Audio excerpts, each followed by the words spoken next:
Hello दोस्तों, नमस्कार। मैं अजय यादव दृष्टि क्लासेज भटनी में आपका स्वागत करता हूं।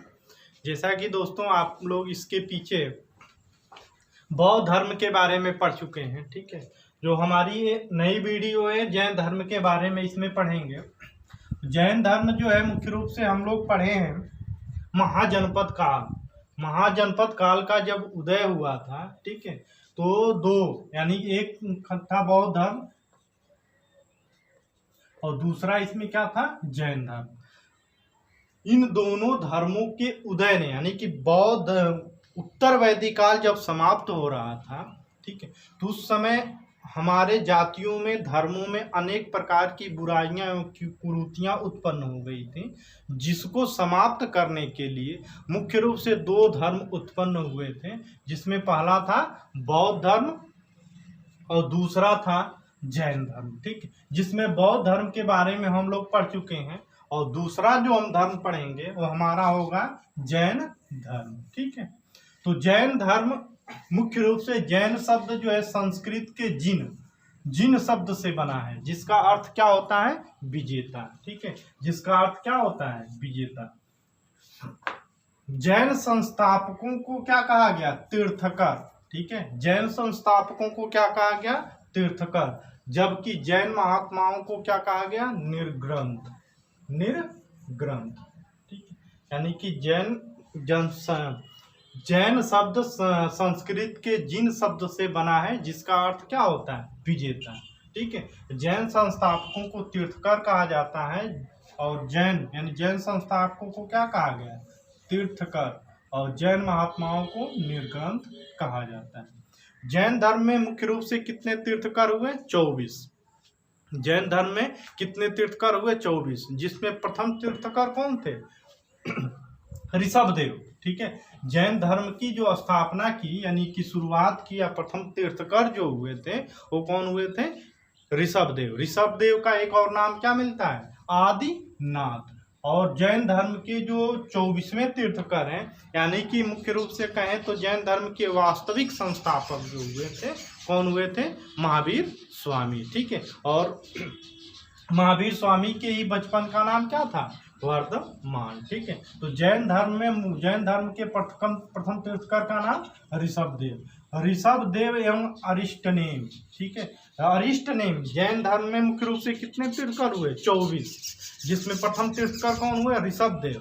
और जो अरिष्टनेमी है, अरिष्टनेमी जो है जैन धर्म के 22वें तीर्थकर थे, ठीक है। इन दोनों का वर्णन जो मिला हुआ है वो मुख्य रूप से किस वेद में मिला हुआ है, ऋग्वेद में, ठीक है। तो क्वेश्चन ये आ सकता है कि ऋग्वेद में किस धर्म के यानी किस धर्म के महात्माओं का वर्णन है या किस धर्म के तीर्थकर का वर्णन है, तो मुख्य रूप से है ऋषभदेव और अरिष्टनेमी, ठीक है। जैन धर्म के जो दूसरे तीर्थकर, ठीक है, जिनका नाम था अजीतनाथ, ठीक है। जैन धर्म के जो दूसरे तीर्थकर हुए उनका नाम क्या था, अजीतनाथ। इनका उल्लेख यजुर्वेद से मिलता है। इनका उल्लेख कहाँ से मिलता है, यजुर्वेद से मिलता है, ठीक है।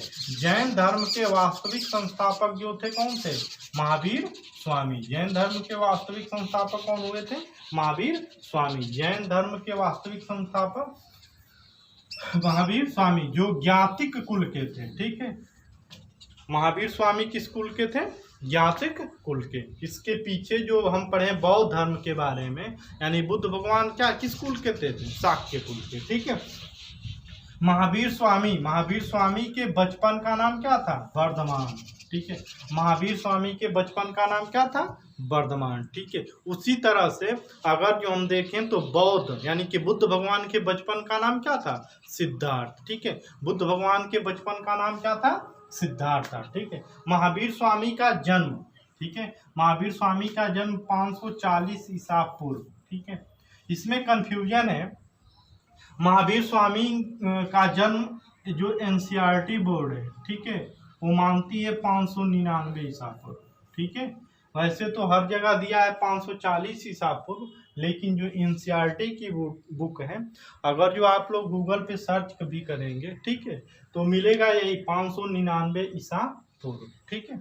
तो महावीर स्वामी का जन्म जो है 599 ईसा पूर्व, इसीलिए हमने इन दोनों को ही रखा है 540 और 599। ठीक है, तो 599 ईसा पूर्व में कुंडग्राम वैशाली बिहार में हुआ था। ठीक है, महावीर स्वामी के पिता का नाम क्या था? सिद्धार्थ। महावीर स्वामी के बचपन का नाम क्या था?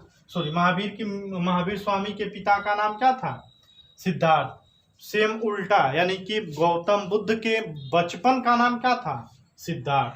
और यहाँ पे महावीर स्वामी के बचपन का नाम क्या था? वर्धमान। और महावीर स्वामी के पिता का नाम क्या था? सिद्धार्थ। ठीक है, जो किस कुल के? ज्ञातिक कुल के मुखिया थे। महावीर स्वामी के पिता सिद्धार्थ जो थे ज्ञातिक कुल के मुखिया थे। ठीक है, महावीर स्वामी की माता, ठीक है, महावीर स्वामी की माता का नाम क्या था? त्रिशला, जो लिच्छवी की राजकुमारी थी। ठीक है, महावीर स्वामी की माता का नाम क्या था? त्रिशला, लिच्छवी की राजकुमारी थी। और चेटक की क्या थी? बहन थी। जो चेटक की क्या थी? बहन थी। चेटक का नाम अभी जब हम आगे पढ़ेंगे तो उसमें मिलेगा चेटक कौन था, वहां पे हम विस्तृत अध्ययन करके आपको विस्तृत अध्ययन बताएंगे कैसे क्या हुआ था। ठीक है, चेटक कौन था। ठीक है, तो महावीर स्वामी की पत्नी का नाम क्या था? यशोधरा। ठीक है, महावीर स्वामी की पत्नी का नाम यशोधरा और बेटी का नाम क्या था? प्रियदर्शना। महावीर स्वामी के बेटी का नाम क्या था? प्रियदर्शना। जिस तरह से गौतम बुद्ध, ठीक है, गौतम बुद्ध की पत्नी का नाम क्या था? यशोधरा। महावीर स्वामी की पत्नी का नाम क्या था? यशोधरा। ठीक है, और बेटी का नाम क्या था? प्रियदर्शना। कहीं कहीं इनका नाम मिलता है अनुज प्रियदर्शना। अनुज प्रियदर्शना की शादी किससे हुई थी? जमाली से। ठीक है, अनुज प्रियदर्शना की जो शादी हुई थी किसके साथ हुई थी? जमाली। और जमाली जो हुए थे महावीर स्वामी के ही क्या हुए थे? प्रथम शिष्य। जमाली जो हुए थे महावीर स्वामी के प्रथम शिष्य। बस बात यही है कि महावीर गौतम बुद्ध के का पुत्र था जिसका नाम था क्या? राहुल। और यहाँ पे और उनके गौतम बुद्ध के शिष्य का नाम क्या था? आनंद। और उसी तरह से महावीर स्वामी की पुत्री का नाम या बेटी का नाम अनुज प्रियदर्शना था, जिसकी शादी यानी अनुज प्रियदर्शना की शादी किससे हुई थी? जमाली से। ठीक है, जमाली से। और जमाली क्या हुए? महावीर स्वामी के प्रथम शिष्य हुए। ठीक है, महावीर स्वामी को ज्ञान की प्राप्ति 30 वर्ष की अवस्था में गृह त्याग करने के बाद से 12 वर्षों तक कठिन तपस्या के बाद, यानी महावीर स्वामी को ज्ञान की प्राप्ति हुई थी। उन्होंने क्या किया था? 30 वर्ष की अवस्था में अपने गृह को त्याग किया। उसके बाद से 12 वर्षों तक कठिन तपस्या। ठीक है, यानी 12 वर्षों तक कठिन तपस्या। 30 वर्ष और 12 वर्ष यानी कि 42 वर्ष की अवस्था में उनको ज्ञान की प्राप्ति हुई थी। कहाँ पे हुई थी? तो जृंभिका यानी बिहार में, मुख्य रूप से जृंभिका यानी कि बिहार में साल वृक्ष के नीचे रिजुपालिका नदी के किनारे ज्ञान की प्राप्ति हुई थी। यानी कि मुख्य रूप से अगर जो हम कहें तो महावीर स्वामी को ज्ञान की प्राप्ति जब 12 वर्षों तक कठिन तपस्या किए थे, उसके बाद से उनको ज्ञान की प्राप्ति जृंभिका यानी मुख्य रूप से जृंभिका पड़ेगा आपका बिहार में रिजुपालिका नदी के किनारे, ठीक है, साल वृक्ष के नीचे ज्ञान की प्राप्ति हुई थी। और जैन धर्म में ज्ञान की प्राप्ति को किस नाम से जाना गया? तो कैवल्य। ठीक है, इसको याद रखिएगा, यानी इम्पोर्टेंट है। यानी कि जब महावीर स्वामी को ज्ञान की प्राप्ति हुई थी तो ज्ञान की प्राप्ति को क्या कहा गया? कैवल्य कहा गया। ठीक है, और उसके बाद महावीर स्वामी ने अर्धमागधी भाषा यानी कि मुख्य रूप से क्या है? प्राकृतिक भाषा में अपना उपदेश दिया था। इनके ठीक विपरीत अगर जो हम देखें तो बुद्ध भगवान ने अपना उपदेश किस भाषा में दिया था?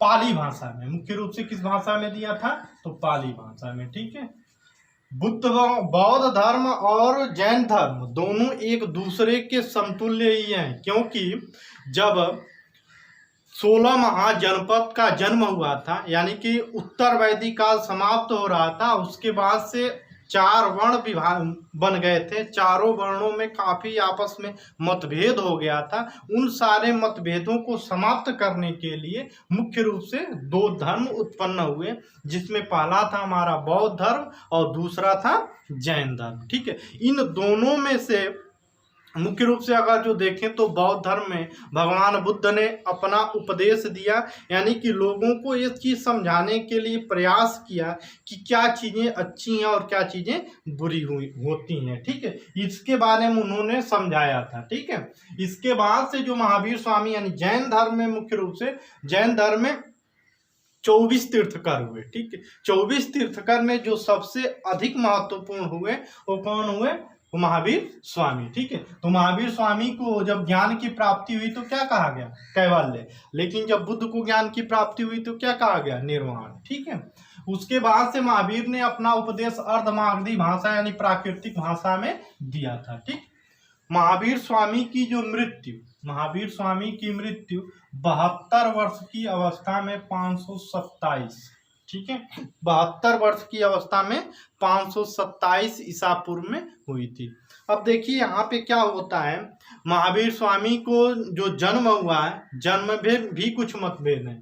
कहीं कहीं दिया है कितना? 540 और कहीं कहीं है 599। ठीक है, तो अगर जो हम 540 रखें, ठीक है, तो 540 अगर जो हम रखते हैं कहीं कहीं, ठीक है, उसके बाद से कहीं कहीं 599, लेकिन एनसीईआरटी बोर्ड जो है 599 ही इसको क्या करती है? कंफर्म रूप से सही मानती है। ठीक है, इधर से देखें तो महावीर स्वामी की मृत्यु 72 वर्ष की अवस्था में 527, ठीक है, 527 या 468 ईसा पूर्व में हुई थी। अगर जो आप दोनों में से जिसको एक को समझेंगे तो 527, अगर 99 है तो 540, कितना है? 468 है। ठीक है, यानी कि पावापुरी, मुख्य रूप से पावापुरी बिहार में शरीर को त्याग दिया। ठीक, महावीर स्वामी ने अपना शरीर को त्याग, ठीक है, शरीर का त्याग किया था कितने वर्ष की उम्र में? तो 72 वर्ष की उम्र में। यानी कि उस समय, यानी कि जैन धर्म में, मुख्य रूप से अगर जो हम जैन धर्म में कहें तो क्या होता है? शरीर का त्याग किया जाता है। अगर जो आगे हम लोग इसको पढ़ेंगे, अभी जब चंद्रगुप्त मौर्य यानी कि मौर्य वंश जब चलेगा तो उसमें पढ़ेंगे, देखेंगे कि मुख्य रूप से जो संलेखना एक विधि होती है। ठीक है, संलेखना या संथरा या कहीं कहीं संथेरा दिया है। ठीक है, ये एक विधि होती है कि अगर जो आपका शरीर वृद्धावस्था में है, ठीक है, यानी आप मृत्यु के करीब पहुंच चुके हैं, तो आप अपने शरीर का त्याग करना चाहते हैं तो त्याग कर सकते हैं। ठीक है, तो त्याग कैसे करेंगे कि आप बिना अन्न जल ग्रहण किए हुए अपने शरीर का क्या करेंगे? त्याग कर देंगे। यानी कि 10 दिन 15 दिन, जितना दिन हो सके उतने दिन तक आप उपवास रहिए। इसमें मुख्य रूप से कहें तो उपवास रहिए। उपवास से जो शरीर को त्याग करता है उसी को क्या कहा जाता है? संलेखना। ठीक है, कहा जाता है जैन धर्म में कि अगर जो इस विधि से अगर जो हम शरीर का त्याग करेंगे तो हमको क्या होगी? मोक्ष की प्राप्ति होगी। ठीक है, तो वो क्या किसने किया था? तो शरीर का त्याग किया था सबसे पहले किसने? महावीर स्वामी ने। ठीक है, इसके बाद से महावीर स्वामी ने पंच महाव्रत की शिक्षा दी थी। ठीक है, पंच महाव्रत। ठीक है, यानी कि महावीर स्वामी ने मुख्य रूप से कितने? पंच महाव्रत की शिक्षा दी थी, जिसमें पहला नंबर क्या है? अहिंसा। ठीक है, दूसरा नंबर है सत्य, तीसरा नंबर है अस्तेय, चौथा नंबर है अपरिग्रह और चौथा नंबर है, 5वें नंबर है ब्रह्मचर्य। ठीक है, इन पांचों को याद रखिएगा। ठीक है, महावीर स्वामी ने पंच महाव्रत की शिक्षा दी थी, जिसमें पहला है अहिंसा, सत्य, अस्तेय, अपरिग्रह और ब्रह्मचर्य का पालन कीजिए। यानी कि अगर जो आप जैन धर्म अपनाते हैं तो इन पांचों महाव्रतों का पालन करना अनिवार्य है। अगर जो इन पांचों महाव्रतों का आप पालन करेंगे तो आपको मोक्ष की प्राप्ति हो जाएगी। ठीक है, जैन धर्म में ईश्वर की मान्यता नहीं है, ठीक है, इसमें क्या है, आत्मा की मान्यता है, ठीक है। कि कहा जाता है कि अगर जो हम किसी मनुष्य को सुख पहुंचाएंगे तो उसकी जो आत्मा है अगर जो सुख होगी तो आप क्या होंगे, सुखी होंगे, ठीक है। इसीलिए कहा गया है कि ईश्वर की मान्यता, यानी कि जैन धर्म में ईश्वर को कोई नहीं मानता था, ठीक है। तो आगे क्या हुआ पढ़ेंगे हम। जैन धर्म मुख्य रूप से दो भागों में बट गया, श्वेतांबर और दिगंबर, ठीक है। अभी आगे उसको पढ़ेंगे, ठीक है। अभी यहाँ पे पढ़िए, जैन धर्म में किसकी मान्यता नहीं, जैन धर्म में ईश्वर की मान्यता नहीं है। जैन धर्म में किसकी मान्यता है, तो आत्मा की मान्यता है, ठीक है। जैन धर्म में अपने आध्यात्मिक विचारों, ठीक, जैन धर्म में अपने आध्यात्मिक विचारों को सांख्य दर्शन से ग्रहण किया गया है, ठीक है। जब हम ऋग्वैदिक काल बता रहे थे उस समय बताए हैं कि सांख्य दर्शन है, ठीक है, सांख्य दर्शन मिला, वो वीडियो जा करके देख लीजिएगा, ठीक है। सांख्य दर्शन के बारे में अच्छी तरीके से बताए हैं। ये वही चीज है जैन धर्म में आध्यात्मिक विचार, यानी कि जैन धर्म जो है, जैन धर्म के जो लोग हैं, या मुख्य रूप से अगर जो हम कहें महावीर स्वामी ने अपना जो उपदेश दिया था मुख्य रूप से कहाँ से मिल के लिख के दिया था, तो सांख्य दर्शन से ग्रहण किया था। यानी उन्होंने क्या किया था, सांख्य दर्शन का अध्ययन किया था, और सांख्य दर्शन अध्ययन करने के बाद से उन्होंने अपना उपदेश दिया था। इसीलिए कहा जाता है कि जैन धर्म ने अपने आध्यात्मिक विचारों को सांख्य दर्शन से ग्रहण किया हुआ है, ठीक है। अगला पॉइंट है, जैन धर्म में मोक्ष के लिए 3 साधन आवश्यक बताए गए हैं, ठीक है। यानी कि जैन धर्म में अगर जो आपको मोक्ष की प्राप्ति होनी चाहिए तो मुख्य रूप से 3 महाव्रत हैं, 3 महाव्रत हैं। पहला नंबर है सम्यक दर्शन, ठीक है, सम्यक दर्शन, यानी जैन धर्म में अगर जो आपको मोक्ष चाहिए तो आपको क्या होना चाहिए, 3 महाव्रतों का पालन करना उचित होगा। पहला नंबर है सम्यक दर्शन, दूसरा नंबर सम्यक ज्ञान, और तीसरा नंबर है सम्यक चरित्र, ठीक है। यानी कि मुख्य रूप से क्या है, सम्यक दर्शन, सम्यक ज्ञान और सम्यक चरित्र, इन तीनों को जैन धर्म में त्रिरत्न, इन तीनों को क्या कहा गया, जैन धर्म में त्रिरत्न की संज्ञा दी गई है, ठीक है। अभी हम इसके पीछे बता चुके हैं कि बौद्ध धर्म में त्रिरत्न किसे कहा जाता है, ठीक है। तो जा करके उसको देखिएगा, बौद्ध धर्म वाला वीडियो, ठीक है, कंफर्म रूप से समझ में आ जाएगा त्रिरत्न क्या है, ठीक है। यहाँ पे आप देखिए कि मुख्य रूप से जैन धर्म में मोक्ष प्राप्त के लिए क्या है, एक चीज यहाँ पे और देख लीजिए, महावीर स्वामी ने 5 महाव्रत की शिक्षा दी थी। यानी कि 5 महाव्रत कौन कौन से, तो पहले नंबर पे क्या, अहिंसा, सत्य, अस्तेय, अपरिग्रह और ब्रह्मचर्य। यानी इन सभी अगर इस तरह की शिक्षाएं, यानी इस तरह के धर्म का आप पालन करते हैं तो आप जैन धर्म में आ सकते हैं। लेकिन अगर जो जैन धर्म में आपको मोक्ष ही चाहिए तो मोक्ष प्राप्त करने के लिए आपके पास सम्यक ज्ञान होना चाहिए, सम्यक चरित्र होना चाहिए, और क्या होना चाहिए, सम्यक दर्शन, सम्यक ज्ञान और सम्यक चरित्र। इन तीनों को अगर जो आप पालन करेंगे तब आपको क्या होगा, जैन धर्म में त्रिरत्न की संज्ञा मिल जाए, सॉरी, जैन धर्म में आपको मोक्ष की प्राप्ति हो जाएगी। यानी जैन धर्म से आपको क्या होगी, मोक्ष की प्राप्ति हो जाएगी। और आपको क्या कहा गया, यानी इन तीनों दर्शनों का, यानी इन तीनों चरित्रों का जो अध्ययन करता है, जो पालन करता है, या जो जानता है, या जो धर्म है, उसी को हम क्या कहते हैं, त्रिरत्न की संज्ञा दी जाती है। यानी कि जैन धर्म में त्रिरत्न कौन है, तो सम्यक ज्ञान, सम्यक दर्शन, सम्यक आचरण, ठीक है। अगला नंबर है, त्रिरत्नों का अनुसरण करने से कर्मों का जीव की ओर प्रवाह रुक जाता है, जिसे क्या कहा जाता है, संवर कहा जाता है। तो संवर किसे कहा जाता है, अगर जो आप जो क्या है त्रिरत्न का जब अनुसरण करना शुरू कर देंगे तो धीरे धीरे क्या होगा, अनुसरण करने से कर्मों का जीव की ओर प्रवाह रुक जाता है। यानी कि अगर जो त्रिरत्न का आप अनुसरण करेंगे तो आपका कर्म की ओर प्रवाह क्या होगा, यानी कि अगले जन्म में आपका जो कर्म करेंगे वो अगला जन्म नहीं होगा, आप सीधे क्या होंगे, मोक्ष की प्राप्ति करेंगे। अगर जो मोक्ष की प्राप्ति करेंगे तो उसको इस भाषा में या जैन धर्म की भाषा में क्या कहा गया है, संवर कहा गया है, ठीक है दोस्तों। तो देखिए, अगर जो इस तरह से है, अगर जो आपको वीडियो में कुछ अच्छा लगा, अगर इस तरह से है तो आप इसको क्या कीजिए, स्क्रीनशॉट ले लीजिए, कहीं जहाँ पे भी इम्पोर्टेंट है उस तरह की चीज़ें हम बता दिए हैं। अगर जो आप लोगों को ये वीडियो अच्छी लगी हो तो आप लाइक कीजिए, शेयर कीजिए, सब्सक्राइब कीजिए। जय हिंद।